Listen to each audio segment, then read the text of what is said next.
Thank you for joining today's HIT Coalition conference call around the topic of cybersecurity. It's really good to see so many of you today to talk about an extremely important topic, which is cybersecurity. I'm going to talk a little bit about the agenda as well, but I thought I'd start today with kind of an overview of the purpose of the coalition, and we've kind of adjusted it a bit here. But just to give you a good feel, some of you have been with us for years. I see Brock Slabaugh is on, and Brock and the National Rural Health Association kind of co-hosted this event for years in person, and hopefully we'll be able to get back together again relatively soon here. But for the last several years, it's all been virtual. So the coalition, the National Rural HIT Coalition, it's an informal network of rural and HIT leaders from organizations at every level, working together to drive knowledge and information about rural HIT throughout the country. So the coalition is relatively informal, as indicated, but the purpose basically is largely educational. It's where the goal is to educate key rural health stakeholders, including state flex programs and state offices of rural health and other organizations about rural HIT issues and resources, to provide a forum for discussion of issues relevant to critical access hospitals, rural health clinics, and other rural health providers and communities. So it's got a pretty broad focus in that regard. And also to convene federal, national, and state organizations and agencies to share rural successes, opportunities, and perspectives. So it's been a place for folks from one federal agency to report on what they're doing and maybe interact with some of the other federal agencies as well. Our funding basically comes from the Federal Office of Rural Health Policy and is coordinated by the Technical Assistance Services Center and TASC, a program of the National Rural Health Resource Center. One of I didn't mention advocacy, and advocacy is really not our function in that regard. So we would hope that if you get information or you accumulate knowledge from these organizations, you might use it for advocacy. But we just wanted to make that relatively clear that while we all are here to enhance health information technology and bring it out to rural America, et cetera, we're not going to be doing advocacy in any subsequent meetings. Now, the other thing we decided is to really focus a little bit more on particular topics of importance. And so kind of what was towards the top of our list, because it's Cybersecurity Month, is this topic. And I think we've got a really good panel here today to discuss that. Before we get into that, I'm going to turn things over to Nicole, who's going to give us a TASC update. And she, in turn, is going to turn it over to Tori, who will tell us what's happening at the Federal Office of Rural Health Policy. So, Nicole, you're on. Thanks, Terry. So just a couple of updates from TASC.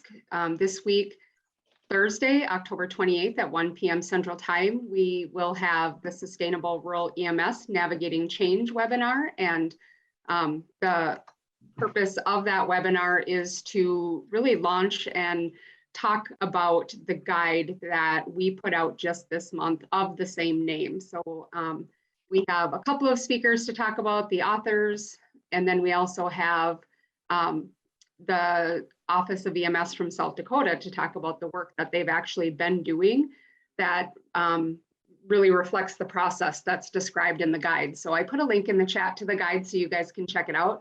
I think it's a really, really cool new EMS resource, really gets into the process of how to understand if your community has an EMS problem, like really how to assess that, and then also a stepped process for making that change, which includes bringing together a group of stakeholders to evaluate the different options, talks about the ingredients you need to make the change and that sort of thing. So templates for community meetings and gathering input. It really is a very cool document, a new resource for rural EMS. So check that out at the link.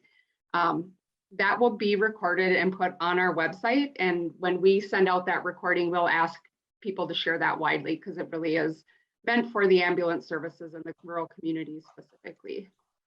Also, next week, November 4th at 2 p.m. Central Time, we have a Flex Virtual Knowledge Group. The topic really is a COVID-19 update. We want to hear from our Flex partners, our state office partners, and I think Flex monitoring team is going to be on there if I'm not misunderstanding. Really just to see what's going on with you guys and talk about what you're doing, and we're going to talk about what we're doing and that sort of thing. So you should see more information about that in your inbox today. And that is it from TASC. Tori. Thanks so much, Nicole. Hello again, everyone. I'm Tori Leach. I am your Flex Program Coordinator, as well as the Program Coordinator over the TASC program. I just have one important update in reference to National Rural Health Day. I want to let everyone know that our partners at the Rural Health Information Hub will be hosting a Twitter chat on Wednesday, November 17th at 1 p.m. Eastern Time, and the topic will be digital equity and the rural health of Americans. So I'll post the information in the chat, but I look forward to having everyone on this call participate in that really important Twitter chat. I'll also turn it over to my colleague, Jenna Cope, who is with HRSA's Office for the Advancement of Telehealth. Over to you, Jenna. Thank you, Tori. Thank you all for having me here today. Again, I am providing a brief update for the Office for Advancement of Telehealth. A few recent developments and updates. The Office for Advancement of Telehealth was recently elevated to be its own office within HRSA. We're really excited, but we will continue to work closely with the Federal Office of Rural Health Policy, since a lot of our target audience is very much the same. In August, I believe this was mentioned last time at the last meeting, but HRSA did announce over $19 million that would go toward grant programs to expand telehealth nationwide and improve health in rural and other underserved communities. There are a few other pieces of information and tools I will drop into the chat that have been worked on recently by the telehealth resource centers that you may be familiar with.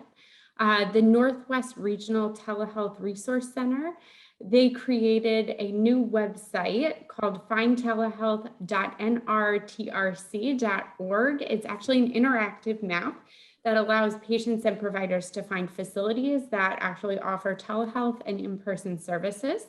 So we are extremely excited about that. The Northeast TRC also just released a new course that, again, I'll drop into the chat so it's available. And that one is Telehealth Basics for Community Health Workers. And then there are two new TRC podcasts also that were recently released and available on Spotify and Apple Podcasts. So those are the Telehealth Unmuted and A Virtual View that are available. So again, I'll drop those into the chat. And I think that's all for the Office of Advancement for Telehealth. Thank you so much. Great. Okay, we're going to move on then to the topic of the day. And I'm pleased to introduce my co-chair, Neil Newberger, who basically is with Health Tech Strategies. But Neil has a long background in so many different areas. He's done education for congressional staff. He's worked with the American Telehealth Association, et cetera. And Neil's going to be looking at the importance and intersection of privacy, security, and data integrity. It's really a topic where he's got pretty extensive knowledge, and he's going to look kind of broadly about what we mean by cybersecurity, the various types, et cetera. So with that, I'm going to turn over to you, Neil. Thanks so much, Terry, and hi to all of you, new and former participants. One reason I'm excited about this topic is I'm what I call myself a recovering CISSP, Certified Information Systems Security Professional. And that's a certification in InfoSec that I got in the mid-90s, right as HIPAA was passed and when they were going through the 13 or so sets of HIPAA regulations and things. in part to work with, among others, Army TATRIC out at Fort Detrick and the medical treatment facilities around the intersect of the then new HIPAA rules and Army privacy and security rules for the medical treatment facilities and things. And it was enlightening because it shows, and even to this day, how much crossover can come into effect in terms of this issue. There are still hundreds, if not thousands, of state laws around privacy and security. And at the end of the day, and one of the issues being discussed now in some Senate information systems sessions, for example, is the right of preemption and the degree to which HIPAA and federal laws like it are going to or not preempt state laws. Very complex set of issues. But as a practical matter and as an intro to our two speakers, let me just real quickly go through a couple boilerplate slides.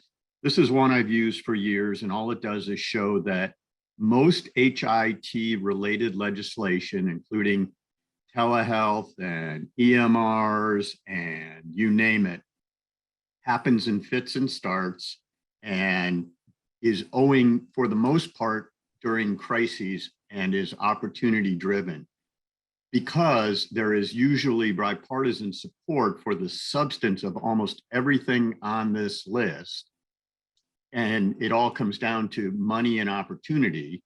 And that's no exception with regard to where we're at today in terms of security and privacy and a whole bunch of other things.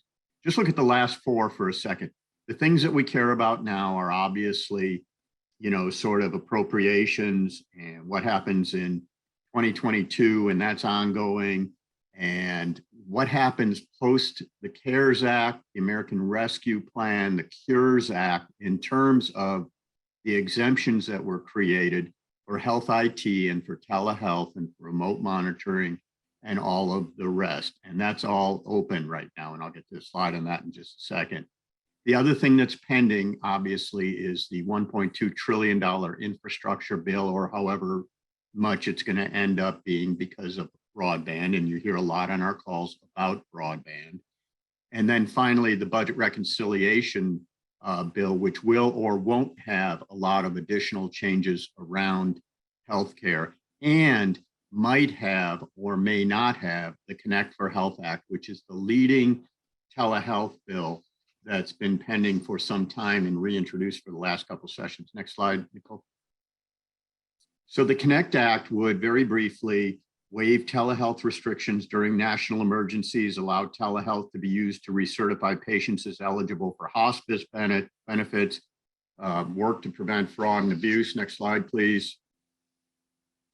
It would continue the coverage that has been enjoyed for the last year and a half around FQHCs, rural health clinics, Native American facilities to provide telehealth services beyond the pandemic, and allow the secretary to waive otherwise restrictions under 1534, including during public health emergencies, requires a number of studies. And then finally, interestingly, and something we've talked about on these calls, it would work to prevent telehealth waste, fraud, and abuse. We need to all be on guard as these restrictions are lifted for nefarious actors in the field. And in fact, the Justice Department has brought a number of major suits already around questionable telehealth activities. And my concern is that it all come crashing down around us if we're not on guard for that sort of thing. Next slide, please. So cybersecurity. Cybersecurity threats generally, as InfoSec types think of it, have to do with confidentiality, integrity, assuredness. Next slide, please. And here's a little bit more about those three. We typically think of confidentiality as the way IT professionals talk about it, but we call it privacy, right? Designed to prevent sensitive information from being unauthorized access attempts. And then we talk about integrity in terms of maintaining consistency, accuracy, and trustworthiness of data at rest or in motion, that is in transit, so that it can't be altered advertently or inadvertently anywhere along the road. And then the last major principle is availability, consistent availability and readily accessible data for all parties, okay? That's a major InfoSec kind of thing. It has a lot to do with broadband integrity of the technology itself, making sure there aren't glitches and that kind of thing. Next slide, please. Here's a list very briefly of the top 10 security threats in 2021. And I think Joe and Lewis are going to talk some more about at least a couple of these kinds of things. Ransomware as a service, sophisticated spear phishing strategies. I think it was Joe and I were talking about that earlier. Credentialing theft, data governance issues, you name it, it is all going on. And this isn't just in healthcare, by the way. Next slide, please. Here's an overview that I began to keep these slides a couple of years ago of some of the major data breaches in healthcare. 2015 Anthem Blue Cross breach of 80 million records, single biggest US healthcare data breach to date. Social security numbers, home addresses, date of birth, more, you name it, is out there. The Premier Blue Cross attack of 11 million sets of records, Exelis Blue Cross, 10 million subscribers. Next slide, please. You can look at these at your leisure. And organizations like LifeBridge, Augusta University Health, LabCorp, Quest Diagnostics, Mediata have all been breached. Half of Americans' records have been thought to have been hacked now. And in 2001, so far, there have been 19 major healthcare data breaches of more than 10,000 records just by June. Next slide, please. But wait, there's more. This is the part that's really scary. The other things that have to do with phishing and ransomware and denial of service attacks can be disastrous in and of themselves, right, for patients. But if you think about what's going on in a connected healthcare universe where there are now millions of additional attack surfaces through the Internet of Medical Things, we find that there are that many more ways in which to hack into systems via nodes in somebody's home, nursing home, pharmacy, you name it. And so there are all of these medical device vulnerabilities, some of which are now beginning to be identified. 500,000 St. Jude defibrillators compromised as a firmware issue about 2 years ago. University of Alabama students showed how to hack pacemakers that have been implanted, right? Israeli research, how to fake cancers in MRIs, digital MRIs, Aspira infusion pumps, and there are more. So these become then obviously patient safety issues and quality issues that we all ought to be concerned about, even if it's not a monetary issue per se. Last slide, please, and I'm going to turn it over to our real experts on the phone. Ongoing cybersecurity experts. Here's just a list of a few things that have gone on in Congress and the agencies to try to address some of these issues. Recently, as I said, there was a hearing on private rights of action and preemption in the Senate. There hasn't been a whole lot more this term of Congress, but we expect that there will be. And finally, the last question I'll leave with you is, what do we do about the temporary sort of not stoppage, but relaxation of HIPAA during the pandemic, post-pandemic, and how do we deal with that and work with the Office of Civil Rights and the others who enforce HIPAA, things like that. So with that, let me turn it back over to Terry, and I think Terry's going to introduce our good friends, Joe and Lewis. Terry? Yes, thank you, Neil. And again, we really want to encourage you folks to participate, ask questions. You can either put them in the chat or just speak up as we go through here. Lewis Winslow is with the Rural Wisconsin Health Co-op. And if you don't know that organization, is one of the most innovative, comprehensive rural health networks in the country. So Lewis is looking both at health information technology, where he's had a vast background on the information side, and also now looking at the implementation of telehealth. And Lewis has been a longtime member of the panel, and we've had him speak before.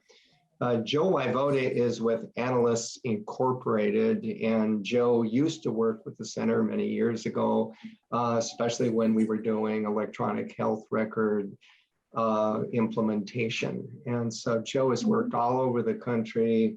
He's just one of the people most knowledgeable on this particular issue. And I should say, within our resource library here at the center, we have a manual that was put together by Joe on cybersecurity a few years ago. So we thus have three experts on the panel, including Neil.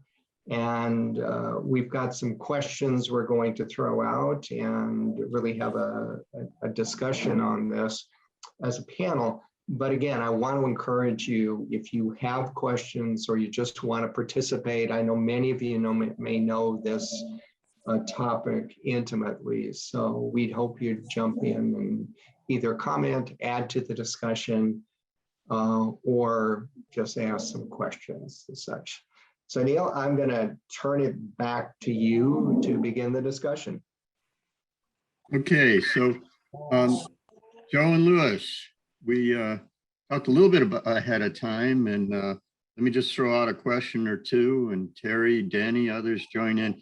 Talk about some of the information security challenges that, you know, critical access hospitals and rural health clinics that you work with have faced recently in terms of their impact on things like staffing. Oh my gosh, I can only imagine, you know, what's going on, the kinds of attacks that are happening, and what's a good approach to it? What's a good takeaway for some of these folks? Yeah, Well, go ahead, Lewis. well, I'll just briefly say that we have seen an increase in these types of attacks that you talked about, Neil, whether it's phishing or ransomware attacks, denial of service attacks. So that's obviously one of the challenges.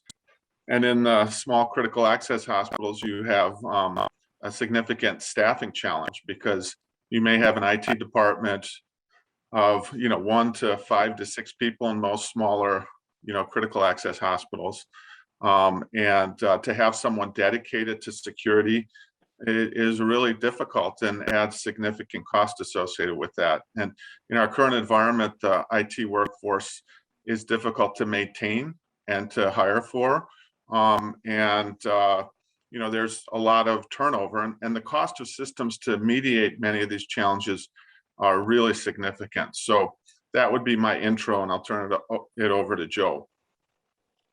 Yeah, Lewis hit the nail on the head. There have been a lot of challenges in IT for hospitals and clinics, especially in the rural space. With when you're that sole or a member of a small group of IT professionals at a small rural facility, it's a tough job. You have a lot of after hours work that has to occur. You're balancing the needs of your customers' needs with privacy and security.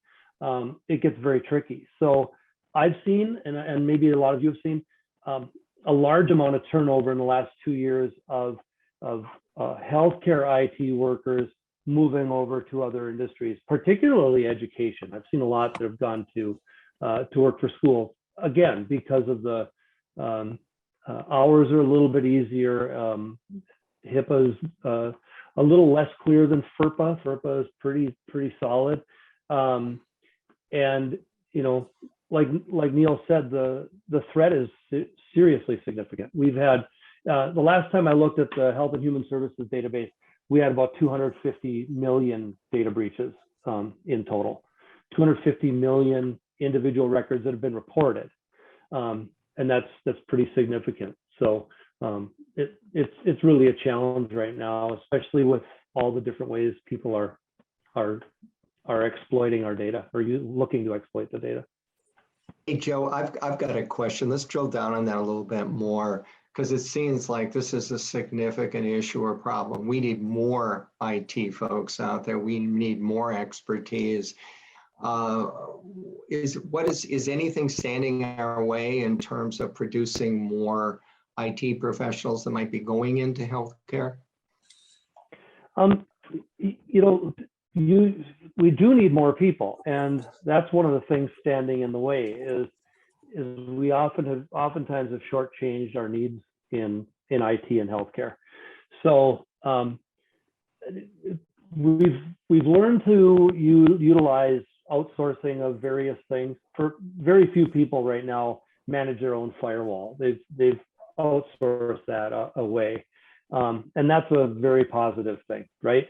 Those sorts of strategic outsourcing efforts really help to support the IT environment. So that helps to have people on the or helps to attract IT talent. There's other challenges put on top of us, right? Since the pandemic, more and more people are able to work remotely. So I lead a team of about 30 people that are implementing a vulnerability and security patch management program for a healthcare organization, and they're all working remotely. Some of them came from rural. So that's another challenge, right? I mean, those folks are able to work 8 to 5 from their home, as opposed to, getting that call at 2 a.m. from the doctor who can't figure out how to sign their chart. So, Thanks. Yeah. It would be, I'd say ironic, but it's too important to say it's ironic. It would be sad to think that people working remotely, helping you with firewall management and security assessments and things, that those links in and of themselves, I won't even go there. I know. There's just so much to. Sad. So what have you guys been doing? What steps have you taken to, either with, as you say, Joe, contractors, or with what limited staff you have to, how do you do security assessments and penetration testing and intrusion detection and backups and all the other stuff that goes along with it, access controls and things? Talk about some of that for a little bit. Okay, Louis, I'll jump in just for a minute here.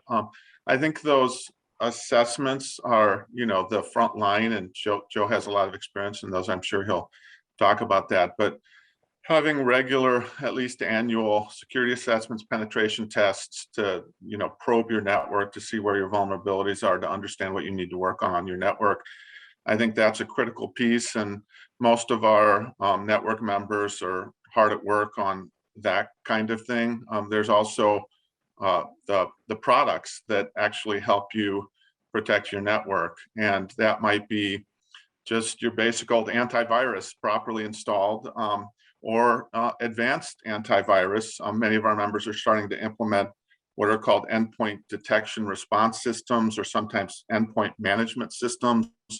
Vendors are like, I'm not promoting any vendor, but the common vendors are Silence, Carbon Black, CrowdStrike, things like that, that really help you stay on top of potential viruses and potential ransomware. We also have a lot of members who are investing in what are called SIEM systems, SIEM, Security Information and Event Management Systems. And I think the biggest player in that space is there's actually several of them, but Arctic Wolf is known for that. They provide a concierge service where their staff actually reviews all of the logs that are produced by the system, so they can identify anomalies in the network and then work with local IT people to help them remediate those. And there are other vendors in that space. And then there are, just your basic things like making sure you have a robust backup and restore testing process in place, so that if the inevitable happens, because if someone really wants to hack you, they will hack you. It costs a whole lot of money to be bulletproof, and even large hospitals don't have that amount of money. Then, if you're held to ransom, then you either pay the ransom or you have a way to restore what has been locked up or stolen. So that backup procedure, I think, is a real critical piece. We've also talked about the importance of protecting against phishing. And that's basically kind of social engineering when your staff is getting emails and you click on the link and all of a sudden they have introduced some kind of danger onto your network. That's very common. And, you know, before people begin to use systems to protect against that, you may have a 10% click rate of your employees who would just click on a link that was dangerous to your network. You may have systems in place that protect against that, and you may not. But there are systems that help you educate your staff not to click on those links, including ways to send out those phishing attempts yourself to see who in your workforce is clicking on those links so they can be educated. So those are, you know, some of the many interventions that many of our members have taken or are in the process of implementing. So have Joe, they I'll got, hand it up. Yep. just so do you find that your members, do they have the attention of enough of the staff around, say, the phishing thing, or like physical security measures and protecting passports and, you know, passwords and not putting it under your keyboard and not naming it after your dog and all that? I mean, do they go through that part of it, which they can do in-house also with, you know, all of the staff, or are people jazzed by this, or do they just say, oh, this isn't a problem? It depends on the organization. You know, we're a loose-knit network of over 40 hospitals, so every hospital has its own way of doing this, and some do it better than others. But if you're using those phishing systems and you're identifying who's clicking on those, then you also probably have some kind of human resource policy about, you know, how many strikes are there and at what point do people begin to lose their rights on the internet or whatever it is, in order to make sure that they understand that they can't click on the links. So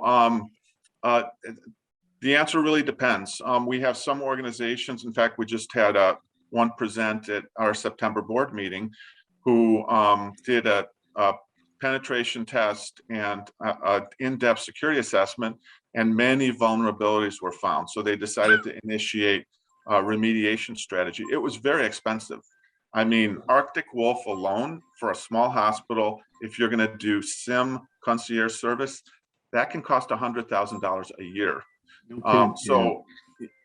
And smaller critical access hospitals simply can't afford that amount. So the question becomes, what do they do instead, or what other vendors are in the space that maybe don't provide all the bells and whistles? But it really depends on the organization. Joe? There's a question in the chat, guys. Go ahead. Yeah, And the question is annual often enough? absolutely not. I mean, the rule is, if you read the HIPAA regulation, it doesn't say how often you should do it. It really doesn't. So, but it does say that you should do it whenever there's a significant change to your network. And that's the part that people oftentimes forget about. So, you know, if there's a new device brought into the network, a new significant, a new server, there's an update to your electronic health record software, you implement you know, a new network controller somewhere, that risk assessment should be brought up to date for that, at least for that specific piece of hardware or software that's put in. And if I can make a little bit of a distinction, sometimes, you know, people get confused between computer and monitor. They think the computer is the screen and the CPU is the device on the ground. It's the same thing with risk assessment and penetration testing.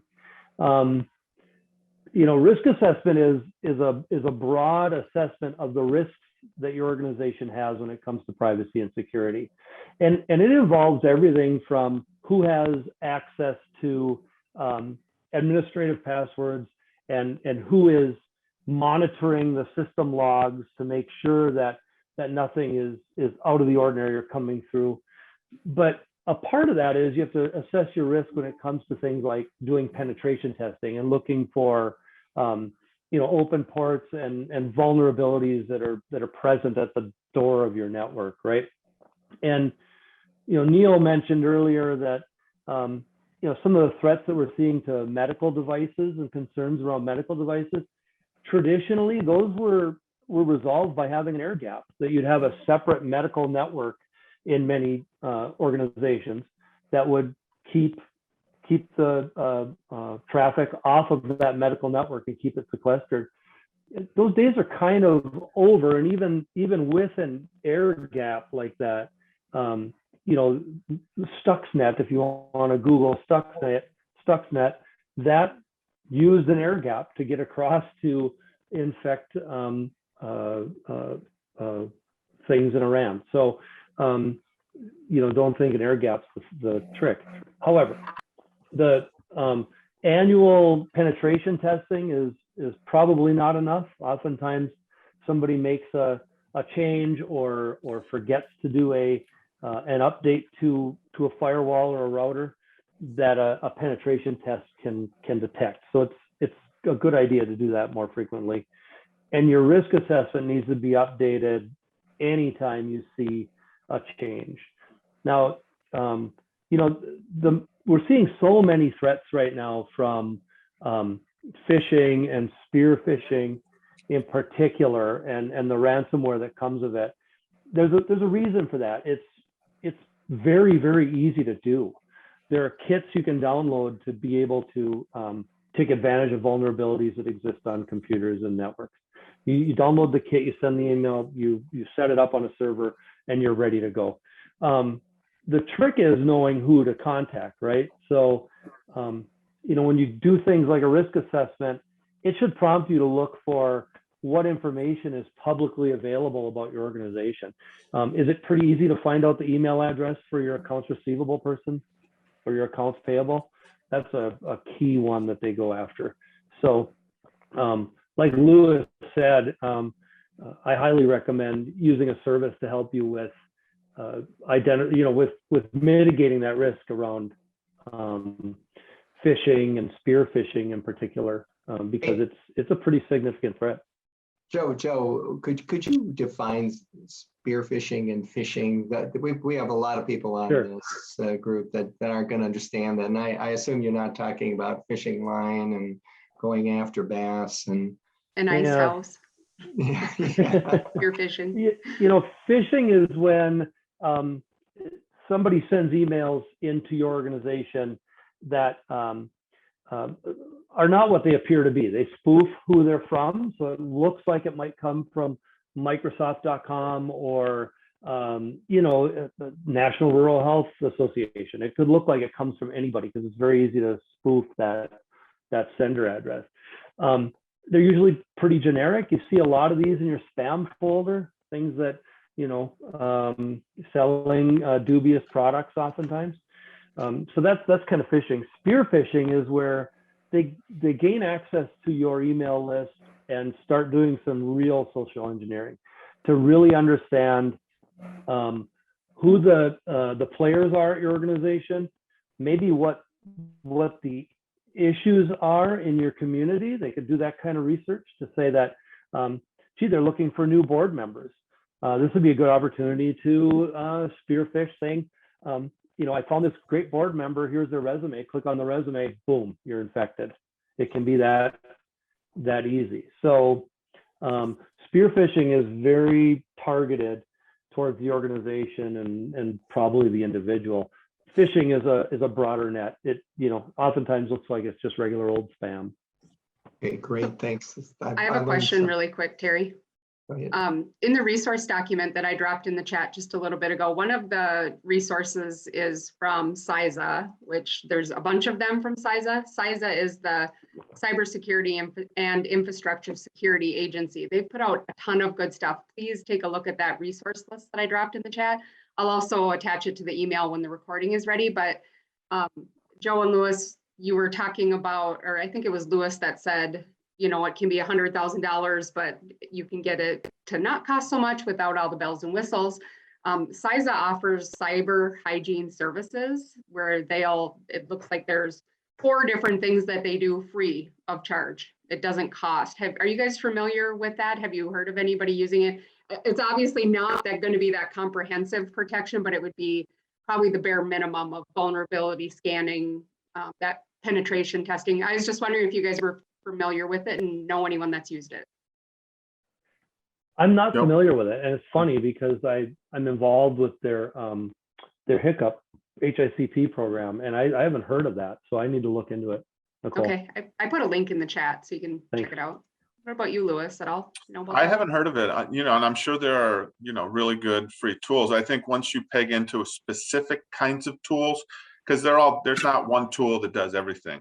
Like there's something good for antivirus, there's something good for event management, those kinds of things, then it's probably more difficult to find free tools, especially if you want people on the other end looking at the logs to determine what is a threat and what isn't, because you don't have the human resources to do that yourself, because that becomes very complex work. And that's the part that's especially expensive. You're basically outsourcing staff to help you secure your network. So. Neil, next question. So Lewis and Joe, so you sort of described some of the threats that you've faced, and wouldn't never want to put anybody on the spot, but if just without naming names or whatever else, if there are other, sort of kind of brief examples of what got the attention of, the C-level folks in those organizations, especially the risk managers and the insurance types and the CFOs and, quality aside, just on the financial side. And when did they kind of wait? When did they come to the realization that this stuff is serious enough that we would spend $100 grand on an external, service on Arctic Wolf or whatever else? Yeah, someone just typed into the chat ransomware, which is, very high on the list for something like that. And we have examples of that in our network where people were infected with ransomware, and their network was crippled, not necessarily their electronic medical record, but their advanced directory structure, a lot of the folders within their network. They could no longer access files. People couldn't work. When people can't get their work done and the CFO's folders are no longer accessible, they realize it's a significant problem. And at that point, if that happens, and it can happen to anyone. If someone really wants to go after you, they can bypass many of these systems, because the cost of like the impenetrable system, if one such exists, is really astronomical. But when that does happen, you need to have a strategy for remediating it. And that usually and often is to bring in consultants, experts who work on this all the time, and they can bring in their team to be there for however many days or a week it takes to clean it up, to help with forensics of what exactly happened, and help with the restoration process to get those folders back into the place. Hopefully you have a good enough backup and restoration procedure process in place that you can do that. And postmortem to identify what could we have had in place that would have prevented this and will prevent this in the future, or help us better prevent it. So all those things need to happen. Yeah, no, I was going to say that would be a major teaching moment when you've got everybody's attention, and if they didn't get it before, they sure as heck get it now, right? Yeah. So all of those things, certainly. Joe? Yeah, ransomware is such an important topic, because there have been so many organizations that have had a ransomware breach, and they really don't want to talk about it. So it's embarrassing, it's expensive. I talked with one organization that had a ransomware attack where they chose to pay the ransom, which we could talk all day about whether that makes sense or not. And oftentimes your cybersecurity insurance will dictate some of that. They paid $175,000. It was a critical access hospital. They got back the majority of their information. Some of it they still had to restore. They were still out a week trying to get all their data back, after spending $175,000 to a suspicious group of people that could have just used that information to demand more. So, I think that having that ability to respond quickly and having that insight into, when something like that is happening is critical. And that's a big part of the risk assessment, right? You can have the part of the risk assessment will tell you how often you should maybe, test your staff to see how well they respond to a potential ransomware email, and that's great. But another part of that risk assessment is figuring out how you respond to those incidents. And this is a case for the incident response team within your organization. And the folks that have done best, in my experience, and recovered the quickest were those that that enabled their hospital incident response team as quickly as they could, and getting the right people at the table, getting buy-in from people to say, we're shutting off the network to work on this, and this is going to impact us for so long, and having that communication around it. It's really critical to do that, I think. So Joe and Lewis, Becky Lowry writes in, some believe that regular testing and training of every employee is a truly viable protection, I guess, strategy, along with all the other IT protections, which goes to a little bit to my earlier question about, when do you get everybody's attention and the physical security kinds of things, and just access to rooms that they shouldn't be in, or keyboard protection and password protection. Talk about that a little bit. And how would you even organize that in small rural hospitals and rural clinics and FQHCs? And is that viable? Yeah. Go ahead, Lewis. I was just going to say that the training is critical, and we talked a little bit about it in the context of protection against phishing, because there's actually established ways of performing that. But any intake of an employee usually has a security component to that in terms of their responsibilities relating to authentication and some of the other issues that Joe mentioned. So yeah, I completely agree that that is a critical piece. It can't be the only piece, as the comment mentioned. There have to be other systems in place, but your employees are a critical way through which some of these threats can enter the organization. And Joe, maybe this it's is a requirement of HIPAA. You have to do it periodically. Mm-hmm. I was going to say, the HIPAA risk assessment has a question: how do you do periodic privacy and security training? And so it's a requirement, and that one should make you think, gee, I really should do more training on ransomware, for example. Yeah. Sorry, Neil. So Joe, I was going to say, and I think I know the answer to this, but why don't you? So D. Marcello writes in, is there a way to confirm that when ransoms are paid, in the case you mentioned, $170,000, my gosh, that hackers deleted all copies of the data that they stole, in addition to your institution getting back most, if not all, of its information? How do we know they haven't retained copies? Yeah, we don't. In general, we don't. And Health and Human Services, their ruling on this is if your data has been encrypted or a ransomware attack has happened, that is a data breach. So if your entire electronic health record was compromised and is encrypted, congratulations, you get to report that to HHS, every single patient record, and so on. So yeah. I have a question. Is there some threshold for a data breach where it has to be reported or not reported? Well, yeah, anything that has patient information that's a breach, then your HIPAA rules are going to come into play. So even Joe probably can give you the details. As low as 2. Yeah, it's greater than 0. So yeah, if you have any data breaches that way, that 500 and above require a bit more scrutiny than a smaller one. Mm-hmm.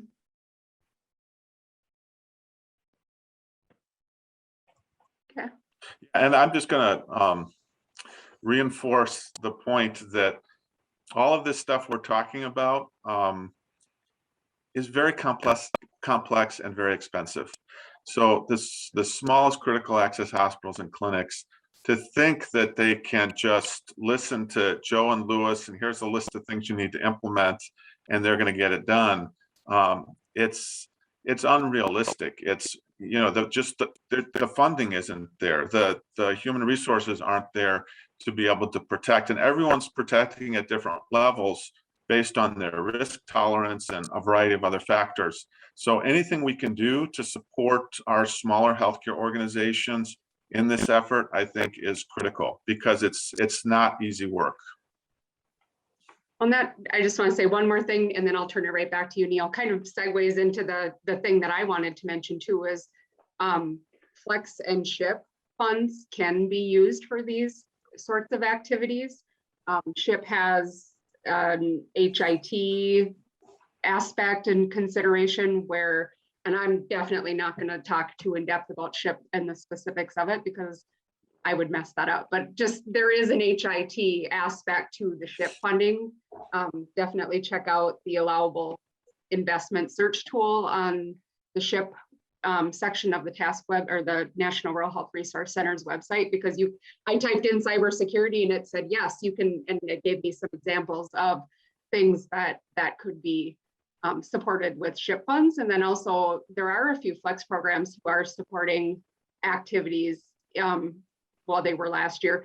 Some got put off to COVID, but my point really is you can use flex funds for these sorts of things as long as what you're proposing meets the goals and objectives of the flex program. And really that's going to tie in pretty easily with financial and operational improvement for your critical access hospitals.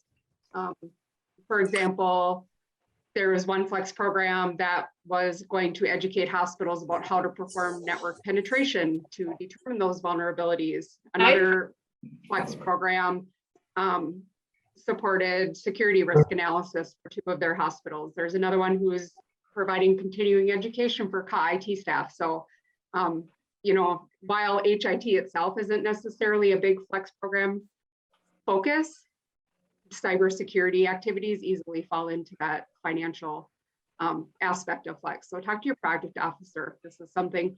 And I will tell you too, I was on a call last week where it was a Minnesota call, but as they were asked what their concerns were right now, obviously COVID, but they were talking about a layering of crises, right? Cybersecurity, every single person on that call was like, yep, cybersecurity, COVID, wildfires, weather, but cybersecurity was definitely a hot topic. It has been for years, but it's hot right now too. So. And Nicole, we should mention that there is a new HRSA workforce announcement of opportunity that includes sort of HIT workforce development, which could theoretically fall into this space. Oh, yeah. Yeah, We've I'll got include a about link to that when I send out the recording. 5 minutes left, folks. So particularly the folks, you know, in the audience, or if you have questions, you know, get them in. We got to get you out of here in about, it's 4 minutes now. If you have follow-up questions, we're also happy to send them to Joe and to Lewis, and I'm sure they'll be gracious enough to respond. But any other questions from the audience before we? Dorothy in New York had one more question. She was wondering if hospitals are obligated to pay for identity theft protection for patients whose data was compromised, and if so, does their insurance cover that? Or employees, yeah. I'm gonna leave that one to Joe because I don't know the specific answer to that. I'm not aware of anything that says you're legally responsible to do it. You know, it's one of those things that is a good idea because it'll probably lower your liability.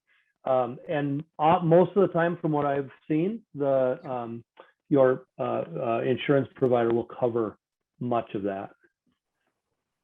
Somewhat That's related. a good one to look at. Yeah, somewhat related. Another question that has to do with workforces that we came across online.